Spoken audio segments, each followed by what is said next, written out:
안녕하십니까. 바른목소리 정북방송을 찾아주셔서 감사합니다. 정북방송은 늘 의미 있는 종자를 가지고 방송을 하죠. 요즘도 너무 바빴습니다. 그제까지 하던 일 다 끝냈거든요. 억울한 이런 탈북민분인데 그 사회는 지금 현재 재판 중이라 일일이 이야기해 드릴 수는 없는 점 양해해 주십시오. 이제는 그분만 정신 차리시면 되는데 선택이 권리는 본인한테 있으니까요. 공은 본인한테로 넘어갔습니다. 본인이 정신 차려져서 꼭 좋은 결과가 있기를 바랍니다. 우리 민지가 어린이집에서 코로나에 감염돼가지고 양성 반응 나왔거든요. 그래서 격리 중이었습니다. 집사람하고 저보고 또 검사 받으라고 하더라고요. 그래서 검사 받았더니 음성으로 나오더라고요. 그러니까 민지는 양성인데도 불구하고 우리 함께 계속 있는데도 저희는 안 걸리는 겁니다. 아마 주사를 맞아서 그런 것 같기도 하고요. 그래도 격리해야 된다고 해서 또 일정 모두 취소하고 또 격리하고 있었죠. 그저께 다시 가서 검사 받으라고 하더라고요. 그래 가서 검사 받았더니 또 이번에도 또 음성이 나온 겁니다. 그래서 해제됐죠. 민지는 또 코로나 양성이라고 해도 열도 나지 않고 기침도 없이 무난히 지났습니다. 코로나 양성이었던 사람들은 검사 받지 않아도 된다고 하더라고요. 10일 동안 어쨌든 격리만 하고 앓을 거 다 앓으면 아마 되나 봅니다. 그래도 많은 분들이 응원해 주셔서 그래서 건강한 몸으로 다시 뵙게 됐습니다. 얼마 전에 윤석열 국민의힘 대선 후보죠. 대선 후보가 전북대 인문대학에서 이런 발언을 했더라고요. 극빈히 생활을 하고 배운 게 없는 사람은 자유가 뭔지도 모를 뿐만 아니라 자유가 왜 개인에게 필요한지 필요성 자체를 느끼지 못한다. 자유의 본질은 일정 수준의 교육과 기본적인 경제 역량이 있어야만 존재하는 것이고 나한테 자유가 왜 필요한지 나오는 것이다. 이랬더라고요. 말이라고 합니까? 또 그랬더니 또 김종인 선대위원장이죠. 그리고 또 조선일보 총괄부장 이런 사람들이 방패 들고 나선 것 같습니다. 조선비즈는 뭐라고 썼냐면 가난하고 배우지 못한 사람은 자유가 왜 중요한지도 모르기 때문에 자유주의를 지키기 위해서는 정부가 교육과 경제의 기반을 제대로 세워야 한다는 취지라고 하더라고요. 그리고 또 김종인 선대위원장도 자유를 구가하려면 자기에게 교육과 경제 역량 등이 있어야 한다는 취지로 이야기를 했다. 이렇게 방패를 자처하는 겁니다. 그리고 또 임태희 선대위 총괄 상강본부장 이런 사람도 이야기하기를 살기 어려우면 자유나 평등을 생각할 겨를조차 없다. 이런 취지다. 그리고 또 표현이 충분히 되지 않다 보니까 조금 이상하게 전달된 건 아닌가 이렇게 생각한다고 했다는 겁니다. 아니, 자기의 의사를 제대로 전달할 수도 없는 사람이 대통령을 하면 얼마나 잘하겠습니까? 그리고 또 보면 이런 변명이라고 하는 게 국민의힘다운 변명인 거죠. 완전히 구차한 변명인 겁니다. 그래서 오늘은 자유에 대한 이야기를 좀 하려고 합니다. 자유에 대한 이야기. 정말 윤석열 말처럼 정말 살기 어려우면 자유나 평등을 생각할 길을조차 없을까? 이것부터 시작을 해야 되는 거 아니겠습니까? 천만의 말씀입니다.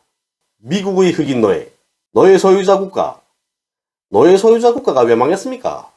노예들이 배부르게 먹고 잘 입고 따끈따끈한 방에서 배나 지지면서 자유나 평등을 생각할 시간이 많아서 망했나요?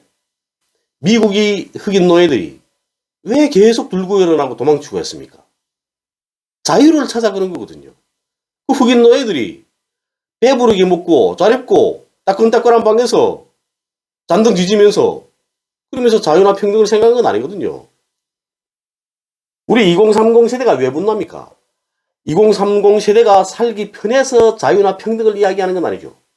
살기 어려우니까 너무나 불평등하니까 분노하게 되는 겁니다. 그런데 2030이 국민의힘 윤석열 지지하는 건 정말 아이러니하더라고요. 2030이기 때문에 국민의힘 그리고 윤석열을 반대해야 하는 겁니다. 제가 잘 알고 계시는 형님분, 그분의 아드님들 윤석열을 지지한 겁니다. 그러다 그 아들 둘 다 최근에 이재명 지지로 돌아섰다 하더라고요. 제가 어제 들었는데요. 그거 너무 반갑습니다. 이렇게 한 명 한 명 뜯어내는 겁니다. 자유는 이런 겁니다. 어머니 뱃속에 아기가 있죠. 뱃속에 있다가 10달이 돼서 그 다음에 아기가 태어납니다. 태어나면 어떻게 합니까, 아기가? 앙 하고 울지 않습니까? 이런 경우를 문학적으로 어떻게 표현합니까? 고고성을 터쳤다. 이렇게 표현을 하거든요. 어머니 뱃속에서 같이 지내다가 세상 밖에 나오니까 자유를 찾았기 때문에 앙 하고 우는 겁니다. 난 드디어 자유를 찾았다 하고 고고성을 터치는 거죠. 사람은 태어나서부터 자유를 갈망한다는 겁니다. 젖먹이 때는 배고프면 젖달라고 하죠. 제때 안 주게 되면 웁니다. 니들이 좋아서 날 만든 거잖아.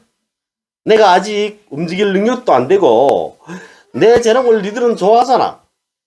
그러니까 부모들이 내 응가랑 다 거둬야 돼. 날 거둬야 돼. 이러고는 기저귀 응가람 가게 되는 거죠. 그리고 엎치고 기어다니면서 온 집안을 어질러 놓습니다. 좀 더 잘하면 스스로 하는 법을 익히기 시작하죠. 밥 먹는 거, 그다음에 응가 가리는 법, 남의 말을 듣고 자기 의사를 표현하는 방법, 이런 것들을 익혀가는 과정들을 우리는 잘한다고 말하는 겁니다. 이 과정에 부모님들, 선생님들이 구속을 하는 거죠. 그러면 안 돼. 이렇게 해야 돼. 그래도 자기 하고 싶은 대로 합니다. 이건 자주성이라고 말하는 겁니다. 자주적인 요구에 맞게 생활하는 것. 이게 바로 자주성인 거죠. 그리고 또 부모님과 선생님이 하라는 대로 하지 않고 내가 하고 싶은 대로 합니다. 이런 걸 보고는 창조성이라고 부르거든요. 그렇다고 해서 또 부모님과 선생님 말 듣지 않는 게 창조성이라는 건 아니고요. 내 머리로 사고하고 자연과 사회를 자기에게 쓸모있고 나한테 이롭게 만들려는 그런 노력을 하는 거 보고 창조성이라고 말하는 겁니다. 자기가 하고 싶은 대로 하다 보면 선생님이나 부모님들이 하라는 대로 하는 게 맞는 겁니다. 그때 느끼게 되는 거죠. 아, 선생님 말씀 맞았네. 우리 부모님 말씀이 맞았네. 부모님 말씀 들어야 되겠다. 이렇게 생각을 하는 겁니다. 이렇게 나를 알고 그 주변을 알아가고 그리고 또 나에게 맞게 그리고 또 유리하게 이렇게 만들어가는 길을 찾는 과정을 의식성이라고 부르는 겁니다. 이처럼 아이들이 자라는 과정은 자주성, 창조성, 의식성을 찾아가는 과정인 겁니다. 자주성은 세계에서 차지하는 사람의 쥐, 이걸 말하는 거죠. 그렇다면 창조성은 세계에서 사람이 차지하는 역할에 대한 걸 말하는 겁니다. 그리고 또 의식성은 세계를 인간의 뜻대로 개조하려는 생각과 활동을 말하는 겁니다. 이렇게 자주성, 창조성, 의식성은 인간의 본능이자 자유의 근본인 겁니다. 그런데 그 자유도 무제한하지 않습니다. 대한민국에 오니까 국정원 직원들이 탈북민들 앉혀놓고 이런 말 하더라고요. 대한민국은 자유민주주의 국가다. 그런데 그 자유에는 대가가 있다. 내가 돈을 버는 것도 자유지만 굶어 죽는 것도 자유다. 굶어 죽는 것도 자유라는 말 그때 처음 들어봤습니다. 그 어느 사회나 완전한 자유를 허용하는 사회는 없습니다. 사회가 허용하는 범위 내에서의 자유를 주는 겁니다. 이걸 보고 우리는 윤리도덕적 규범이라고 부르는 거죠. 윤리도덕적 규범은 인간에게만 해당이 됩니다. 짐승한테는 해당이 안 되는 거죠. 그래서 우리는 흔히 흉악범죄를 저지른 자들, 그리고 또 사람이 하지 말아야 될 그런 범죄를 저지른 자들, 남을 사기채 먹고 등치해 먹고 이런 거요. 이런 자들을 보고 인간질 못할 놈들이라고 부르는 겁니다. 자유가 가장 집중적으로 나타나는 영역이 있습니다. 뭐냐면 사회 정치 생활 영역입니다. 대통령의 모든 활동은 정치적이죠. 정치적 활동인 겁니다. 대통령의 모든 활동은. 대통령 후보의 모든 활동도 정치적인 거죠. 그런데 대통령을 하겠다는 사람이 생각하고 있는 자유는 우리 같은 무지렁이들은 모르는 그런 자유라는 겁니다. 자본주의 가장 나쁜 폐악이 부익부 빈익빈이죠. 부익부 빈익빈은 결국에는 공존과 연결되는 겁니다. 이 부분이 2030 세대가 가장 분노하는 부분이기도 하고요. 그리고 또 자유는 계급적 이해관계를 반영하고 있습니다. 결국은 계급적 성격을 띠는 거죠, 자유에는. 왜냐면 정권을 쥐고 있는 기득권은 자기 기득권 계급이 이익에 맞는 자유만 허용하기 때문입니다. 노동자 농민이 바라는 자유를 주게 되면 자기들 기득권 계급이 설 자리를 잃거든요. 윤석열 후보가 말하는 자유, 김종인 선대위원장, 조선일보가 말하는 자유, 이 사람들은 모두 다 기득권입니다. 흔히 말하죠. 북한에서 이렇게 말합니다. 한 줌도 못 되는 자들이라고.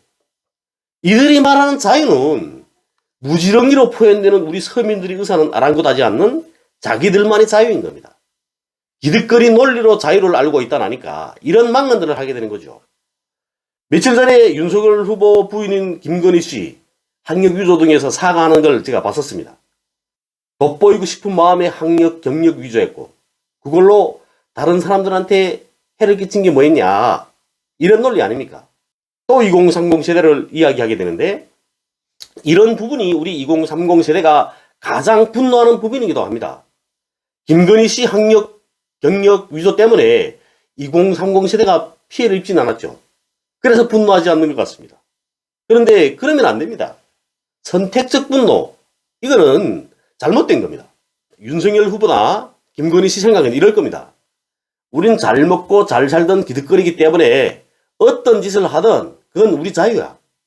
내가 내 자유를 가지고 다른 사람들을 희생시키든 말든 그건 니들이 할 바가 아니야. 그러니까 신경 딱 끄고 꺼져버려. 니들처럼 극빈층들이 못 먹고 못 살던 것들이 자유를 알아? 이 식인 겁니다. 그러니까 윤석열 후보, 김건희 씨, 국민의힘이 바라는 자유대로 대부분이 2030 세대는 입을 다물고 있는 거 아닙니까? 그러니까 윤석열 후보, 김건희 씨가 기세등등해 있는 겁니다. 그것 봐. 내가 어떻게 말하든 니들은 어쩔 수 없는 거야. 이런 식인 겁니다. 날 지지하지 않으면 안 될 거야, 니들은. 이재명 후보가 윤석열 같은 이런 망언을 했다면 그러면 어떻게 되겠습니까? 물론 하지 않겠죠. 그렇지만 만약에 했다면 들고 일어났을 겁니다. 또 이재명 후보가 오늘날까지 어떤 길을 걸어왔는지에 대해서는 이제는 너무나 잘 알려져 있죠. 이재명 후보는 지질이 못 살던 소년공 출신입니다. 윤석열 후보나 김종인 선대위원장, 조선일보의 논리대로라면 이재명 후보는 극빈층이었기 때문에 자유가 뭔지도 모르고 먹고 사는 게 힘들다니까 자유의 필요성도 못 느끼던 사람이어야 되는 겁니다. 힘들게 살았기 때문에 자유의 필요성을 더 느끼는 거죠. 윤석열 후보가 자유에 대해서 말한 것, 이거는 이재명 대통령 후보를 무시하는 발언인 겁니다. 그제인가요? 윤석열 후보가 기자클럽 토론회에 참석한 거 제가 잠깐 봤습니다. 그런데 그게 대선 후보 토론회입니까? 북한의 고등중학교 학생들이 토론회보다도 못하더라고요. 그런 사람이 대통령 후보라니까 국민의힘이 정말 가련해 보이는 겁니다. 포차에서 소수자를 기울이는 시정자패들도 자기만의 논리가 있습니다. 그리고 자기만의 철학이 있고요. 철학이 빈곤은 정치 빈곤을 낳습니다. 정치 빈곤은 우리 삶을 더 힘들게 합니다. 자기 철학도 없는 대통령을 우리는 한번 겪어봤죠. 잘못은 한 번이면 족합니다. 두 번 다시 반복할 때는 고의라고 하죠. 잘못을 두 번 다시 반복하는 고의를 범하지 마시기 바랍니다. 오늘 방송을 시청해 주셔서 감사합니다.